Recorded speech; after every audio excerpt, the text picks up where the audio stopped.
to make sure we're live.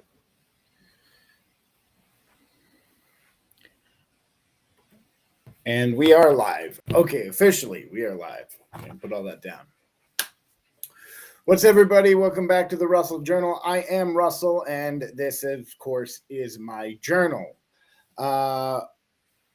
Today in the stock market, as you all kind of probably saw, we opened way up. Looked like we were going to get the bounce that I talked about, and then it was an immediately sold back down.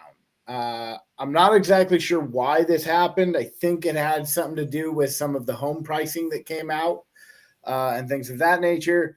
But for all intents and purposes, the bounce that we should have gotten was short-lived. I do have another thought. I see that Goldman Sachs was going to have some sell orders in around the S&P 3700 level. It looked like they had about $7 billion worth of stuff, and they planned on selling about $1 billion a day.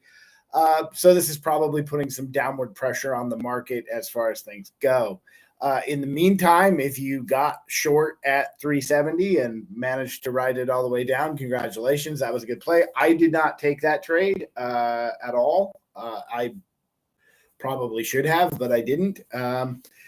So anyway, kind of need to sort of figure out what is going to happen tomorrow, or what we're planning to happen tomorrow, because there's a lot of stuff. You've got a lot of down days in a row here, and especially on SPY and the S&P and stuff like that. So there seems to be some sort of, what does any of this mean, right? And you'll have some guys trying to tell you that, well, you've got this candle here and it looks like this, and you've got this pattern here and it looks like this, and and most of that is nice things that are sort of correlated to what's going on. But as we go in through the trading, the thing that you have to recognize at this point is that the market trades based on momentum. Okay. You'll have a lot of guys. One of the things that I struggled with for a really, really long time is everybody looks at these price levels and they go, well, if it breaks this level, it'll go to the next level. And if it does this, it'll do that. And really all of those things are correlative to what's actually happening within the market. And what's typically happening within the market is either some type of balancing of portfolios via the averages, right? When you move up to an average or down to an average, it's usually somebody averaging their portfolio either down to that average or as close to that average as they can get, or they're averaging it up to that average, right? It has a lot more to do with like the actual weighting and things. So when we're trading this stuff, all we're really looking at is we want to see where momentum is moving within that. And there are guides as far as like how far it can go, when it can go there.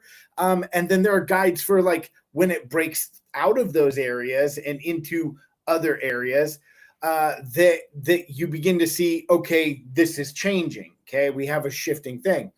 And the thing is with all of this is we wind up with these, and this is why I titled this video Market Psychology, is because you have two things to balance. You have your principles on one side, right? You go, okay, this is my entry, this is my exit, this is my stop loss, this is my take profit, and you stick to those things. But on the other side, there's sort of these psychologies that get played that really can mess with you. And I'll show you today where one of my psychologies sort of fell short, and I missed a very solid trade on the long side for today.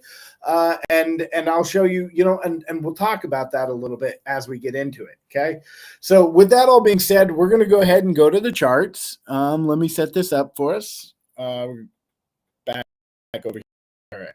And I'd also like to apologize again for the green screen issue right here. I am working on a solution. I figured some of it out, but it's still not, it's so far from perfect. It drives me crazy. Okay. So we'll go through and we'll talk about market psychology with this. Okay. And again, we're going to go through and we're going to take our basic, we're going to do our basic sort of setup. Okay. Again, beginning here on the VIX, as you can see, the VIX is elevated. I'm going to switch over so I can see what I'm doing. As you can see here, I'm going to step out of the way. You have an elevated VIX. We're still well above the 30s. And coming in at 3260. And then I'm going to move this over a little bit. And you can see here 34.14. You can see, okay, so you can see we have elevated VIX. We came in up high of the day today, 34.14. And so we're going to go through our same typical practice as far as this goes. Okay. Notice our trend. Our trend is up. Okay. This trend being up means we want to trade in the direction of this trend. Okay.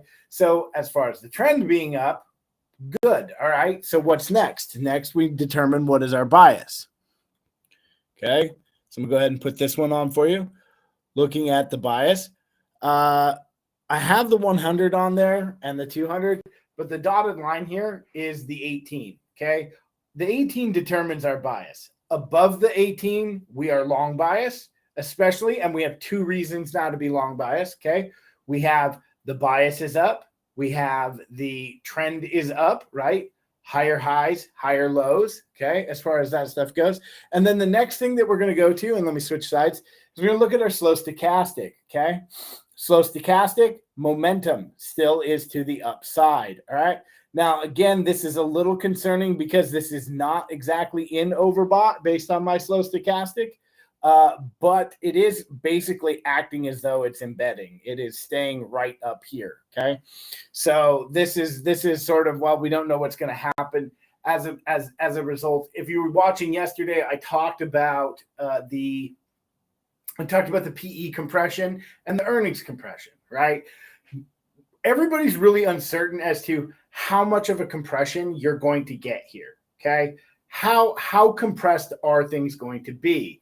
Where is it that these multiples, that the money is balanced, the cost of money, right? As the Fed raises those interest rates, money gets more expensive, okay? So the cost of that money getting more expensive, how much based on the cost of money are people willing to invest for how many dollars of earnings? Okay. What we don't know right now is we don't know how much those earnings are going to or can compress by, or if they'll compress at all.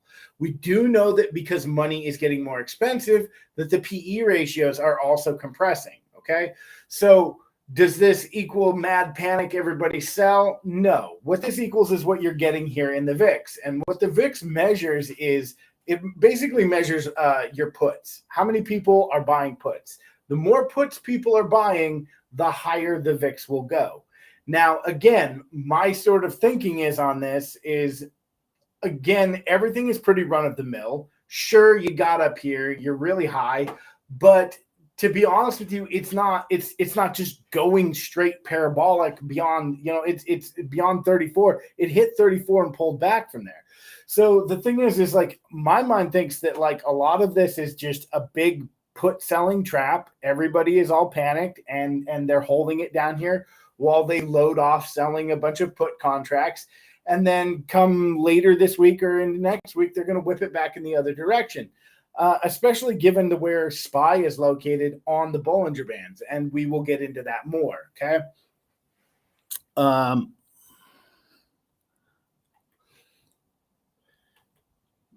Okay, so going into DXY. So we did momentum, trend, bias. Let's go back over to the VIX. So we've got our momentum, we've got our trend, we've got our bias. And now, again, what we want to look at is where are we located? This will tell us how we should behave. And as you can see, when I turn the Bollinger Bands on, we are above the upper Bollinger Band. Again, this is something that only happens and stays happening about 45% or about 5% of the time. They will stay up there. It is super risky to take trades above the upper Bollinger Band. There are ways to play this, and you will get way better entries and have lots of shots at way better profits later down the road. As of right now, this is kind of a no-go zone. And it also puts SPY, especially on the short side, as a real no-go zone. At some point, these bands, the market maker, these are his guide to managing price. Okay, within the market. Okay, he has to keep it a market. He is the market maker, right? And so the thing is like he can let things get a little bit out of control for a little while. Don't get me wrong. There are instances where things happen where he's just completely lost. But most of the time within his purview, he has got to keep things within a market. If things get too wild, if they get too far up too fast, then people stop wanting to buy. They don't know when they're going to get a good price, or they will stop buying till things calm down. And if things go down too fast, one, people who want to sell aren't getting a fair value for the stocks that they're trying to sell. I mean, and this is just not assuming you're a bear. It just means you're trying to take some money out of whatever investment you have. And so like having it too far down, you really can't, having it do these crazy things is not in the best interest of a market. Markets really operate best on stability. Don't get me wrong, we're traders, and what we're looking to take advantage of is obviously volatility. But here you can see again, so we have our bias up, our momentum up, our trend is up, and then you've up over the upper Bollinger Band. Okay. Again, also pulling back, nice sell-off into the middle of the day, but still holding up there, right? Again, once we start seeing this climb up over 35 and get into, okay, a few things that I should say about the VIX. Anytime you get over 20, you should be getting instantly more risk off if you're long biased, okay? If you are short biased, above 20 is kind of really where your home is at. You're really looking for stuff. And ideally above 24 on the VIX is really starting to pick up a lot of volatility, and you really should be looking more for short-sided trades in other markets. In this one, you're above 24, long is the way to go typically. Okay. Above 30, you're really risk off. If you're bearish and you're above 30, you really want to be playing small sizes. You really want to be taking profits at support, really, and making sure you're shorting what looks like to be resistance. You really want to be careful on that too. This is not a free for all for you to just run in and short the market wherever the fuck you feel like it. Okay. You have, this is risky for a bear. It's more favorable to the bears, but it's still risky. The snaps can happen, and they will happen, and the drops in the VIX will happen, and that will bring the bull money back in at points. Okay. And again, this is where I'm still kind of looking for this bounce, assuming we don't get capitulation. And one other thing about this is you never really get a capitulation move with the VIX below 40. So it's still got some room to go. We have got a ways down to go before you really start to find that capitulation territory. I know there's a lot of guys out there who are saying, well, if SPY or the S&P breaks 3,600 level, it's just going to be a waterfall on the way down. I mean, they could be right, but to be honest with you, that's not how trading typically works and how traders will work. And as you can see, we've tested the 3,600 level several times within the last couple of days, and it's bounced back from that level. It's not bounced away from it, which is not exactly, so it's not bullish, but that 3,600 level is definitely a good spot to take some profits off if you're shorting this market. But we will get into that as I go to the next couple of charts. We're going to switch over here then. Okay, so now we're in the dollar index. Again, we go to our trend. Trend is up. Bias over the 18-period moving average. Momentum is up, pretty much embedded up here. And we are, again, still way above the upper Bollinger Band. You are having one massive, massive move. Now, because you're embedded, and even though you're over the upper Bollinger Band, there is a way to trade this. I am not the one to tell you how to trade this, and I won't trade it, okay?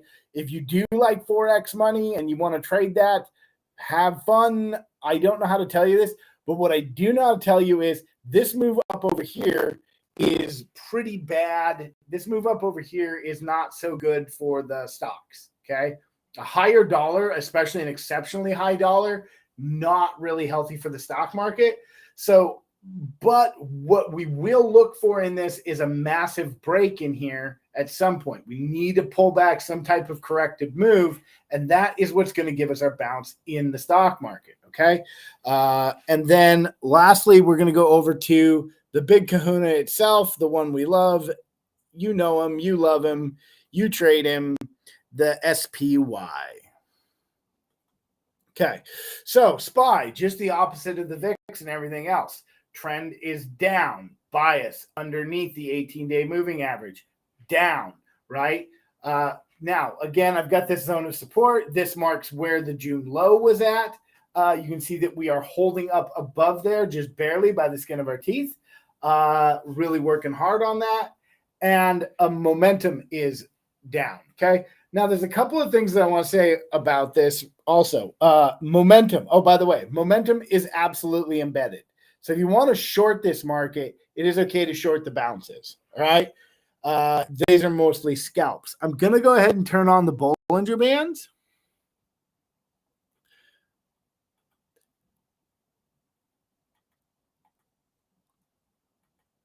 And you can see that we are at and underneath the lower Bollinger Band. We keep pushing lower, okay? Again, when this snaps back, it's going to snap hard. A lot of people are short, and a lot of people are shorting at these levels. If you're looking at the volumes on here, I think we're over 70 million for the day. A lot of people shorting hard, a lot of people buying puts, okay? This thing is going to snap back in the other direction. I don't know when. It could be another 2 weeks. It could be another 2 days. But the idea that this is going to just keep going down in a straight line like this is, I mean, if it does, it's a 1 in a million shot. You know, you're playing the freaking lottery if that's what you think is going to happen. More than likely, somebody's going to come in, drive this thing higher into a bounce. Again, probably around some time where I'm going to bet that one of the other banks is going to do something with either the pound or the euro or possibly the Japanese yen that's going to bring a correction back to the dollar. That's probably going to happen.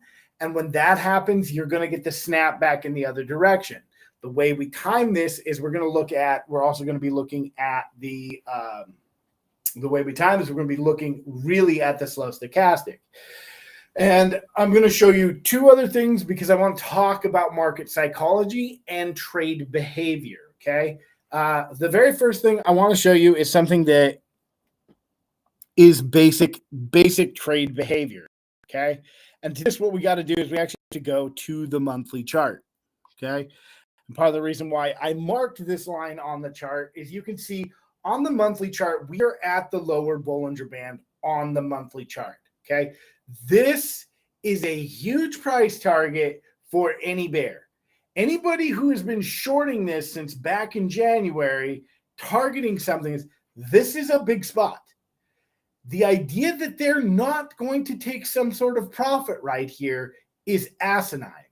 And what's even dumber is the idea that the market maker is just going to let this thing go below that without a fight.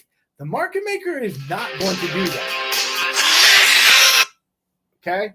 So the market maker is not going to just drive this back in the other direction. All right? That's just not going to happen. Or the market maker is going to drive this at some point. Now, he might just move it over to the right a little bit, but like, this is a big spot, and we can go back on the charts and you can look at the most recent attempts to break below that band.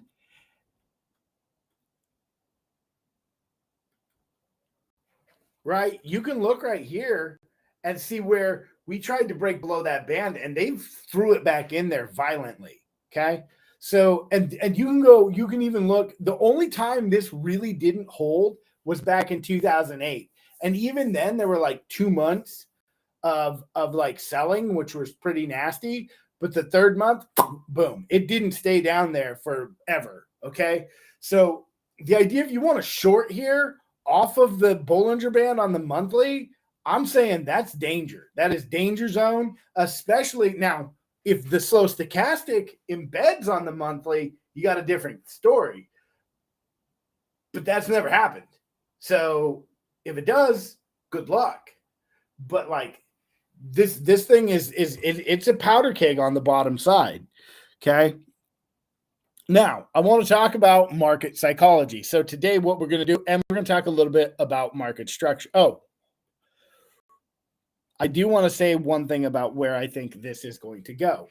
So these lines here, this is the 100, and the dotted line down there is the 200. The one sitting there it's at 349. I think that's where the bears want to go. They're going to try and get to there. And I think that's where they're gunning for. And I think that's where the majority of the actual bulls are waiting. The 200-day or 200-week moving average this is a weekly time frame. 200-week moving average is basically that's a 4-year average. So if you want to average to whatever you paid back in, what you were paying, if you want to average based on what you were paying back in 2018, there's your money right there. So we could see that. Even then, breaking below 3,600 or 360, I don't see that as a big deal. I see it could absolutely do that. But that's going to signify some sort of market crash or capitulation type move. Not with the 200-week moving average down there. I don't know anybody who buys or invests in stocks that looks at that and goes, oh, I wouldn't want to buy for that price. To be honest with you, if you loved it at 420, you got to love it at 350, if you liked it at 420. So, that's kind of what I'm thinking is at the very least, that's probably where you're long-term headed. My dream right now is that we catch a nice bounce that lets me ride all the way down to that. But immediately this is trade behavior. Shorts try to cover off of Bollinger Bands. Longs try and take profit off of Bollinger Bands.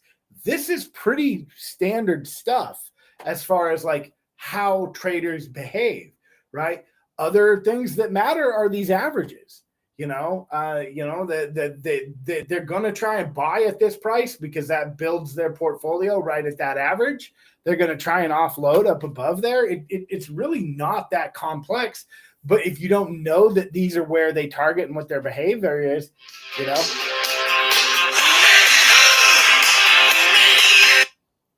So anyway, that all being said, we're going to go in and I'm going to go through and talk about the one trade I did place today and stopped out of. Was a $3 stop out. And let's bring it up. Okay, so right now we had this big sell-off down in here. We came up, we tested this level right here, pulled back, and then I tried to go long into this. And before we got the pop-up, we went and made this low, and I stopped out, okay? The thing is that, this is where trade psychology really messes with you. And this is where we talk about trade psychology. I saw the low. My plan was, hey, we're going to try and catch this move up. When the momentum didn't show up right away, I knew to cut it and be out. It's better to be safe. Now, of course, it did bounce back up there. Although the contract I was in, I wouldn't have made enough money for it to really matter. It was just as good to stop out. I would have made $5 or $8 or $9 for the whole move, based on what I could afford as far as contracts go. And then that's it, and that was the one trade I made. And as you can see, it came up, tested this support zone and stuff like that, right? One of the things I didn't see before was, and this is kind of why I bring this up, and this is why, trading behavior versus trading psychology, you get these two bounces up, right? And these two moves up are basically your setup into a breakout for the downside, right? Came down, tested this level, pulled back, tested this level, came up. Then we broke through that level. Now we came back to test it. And what we should be looking to see is from here is an actual continuation to the downside. Again, the real problem with this, and you're lucky you've got the embedded reading on the daily, but on the monthly, you're at the monthly Bollinger Band. So I don't know how far this can go or what they can do with it, and I don't know how long that the bulls are just going to let them keep shorting, and how long the bulls are just going to, and if you're bullish on stocks, you're selling puts right now.